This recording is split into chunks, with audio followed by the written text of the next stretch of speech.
Bismillahirrahmanirrahim. Assalamualaikum.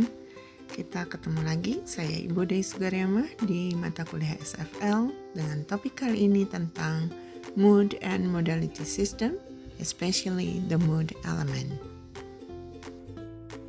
Apakah mood and modality system itu?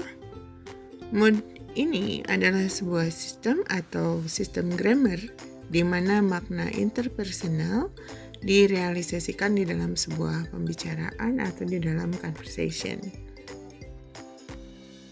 Dari sudut pandang interpersonal function atau menggunakan sistem mood dan modality, klausa atau basic unit of analysis ini terbagi menjadi dua bagian atau menjadi dua blok, yaitu mood block dan residu. Untuk bisa mengenali dan menganalisis mood di dalam sebuah klausa itu cukup mudah, yaitu dengan melihat mood blocknya. Mood block terdiri dari dua elemen atau dua bagian. Yang pertama adalah subject, which is realized by the thing atau nominal group. Makanya mengapa kita harus mempelajari nominal group dulu sebelum kita mempelajari atau masuk ke mood and modality system. Dan elemen berikutnya adalah the finite operators. Ini merupakan bagian dari verbal group dan penunjuk sisa dari finite itu dinamakan residu. Mari kita lihat contoh mood block di dalam sebuah klausa. They have all gone. They ini adalah subjek dan have adalah auxiliary verb yang di dalam functional grammar dinamakan sebagai finite. Jadi, cukup mudah kan untuk mengetahui mood block? Kita tinggal mencari subjek dan finite-nya. Nominal group yang berinteraksi sangat ketat dengan finite itu dinamakan subjek. Jika tadi kita bicara tentang mood element yaitu subjek dan finite, sekarang kita pelajari lebih jauh tentang finite. Finite adalah salah satu bagian kecil dari penunjuk kata kerja atau verbal operator yang mampu menunjukkan pada kita tentang waktu, modality, and polarity. Kita lihat finite elements yang mengekspresikan tentang waktu atau tense atau temporal finite verbal operator. Kata-kata ini mengarahkan kita pada penunjuk tentang waktu.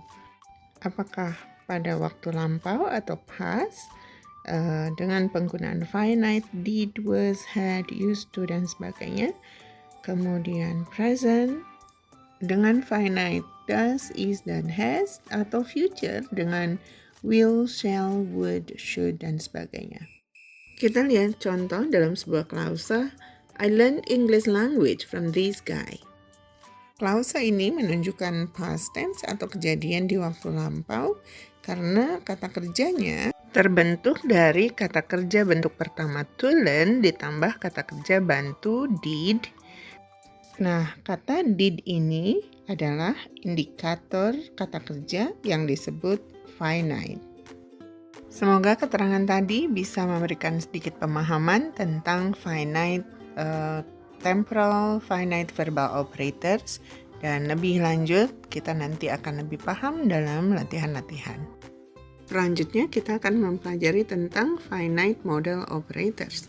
Kata-kata yang merujuk atau yang mengacu pada jenis finite ini biasanya bukan merujuk pada waktu namun merujuk pada modality atau modalitas. Modal operators ini dapat diklasifikasikan atau dapat dibagi menjadi beberapa kelas tergantung dari tingkat keyakinan atau tingkat degree of certainty atau degree of usuality yang disampaikan dengan menggunakan kata-kata itu. Ada 3 jenis modal operators. Ada yang disebut sebagai low modality, median modality, dan high modality. Yang termasuk low modality finite yaitu can, may, could, might, possibly. Sementara median modality adalah will, would, is to, was to, dan sebagainya. Dan yang termasuk dalam high modality finite itu must, ought to, need, has to, dan had to. Mari kita lihat contoh bagaimana finite modal operators terdapat di dalam sebuah klausa. Henry James could write. Kata could itu merupakan finite yang bukan hanya menunjukkan tentang waktu, yaitu past tense, tapi juga menunjukkan degree of certainty atau modality, sehingga proposisi atau pekerjaannya ini bisa dipastikan maknanya. Selanjutnya kita akan mempelajari tentang polarity. Ada yang tahu artinya polarity? Polar dari kata polar itu kutub. Mungkin kalau kalian melihat ada batu baterai ABC, ada kutub positif dan negatif. Nah, sama pula finite juga mengandung semantic features atau ciri semantik, ciri makna, ciri pemaknaan yang bersifat polarity positif dan polarity negatif. Mungkin kalian bisa lebih paham jika melihat contoh. Misalnya, Andrea Hirata was writing Laskar Pelangi. Nah, kata was ini merupakan finite yang memiliki polarity positif. Kemudian, Andrea Hirata was not writing Laskar Pelangi. Kata was not ini menunjukkan polarity negatif. Jadi, polarity itu menunjukkan positif atau negatif dari klausa tersebut. Jadi kita bisa definisikan bahwa finite ini merupakan the first functional element of the verbal group. Sekali lagi, the part of the verbal group which encodes primary tense or the speaker's opinion. Dalam hal ini kita bisa melihat contoh, did you see him that day? Kata did di situ merupakan finite element yang menunjukkan waktu in the past. Dan dari contoh, someone may have heard the truth.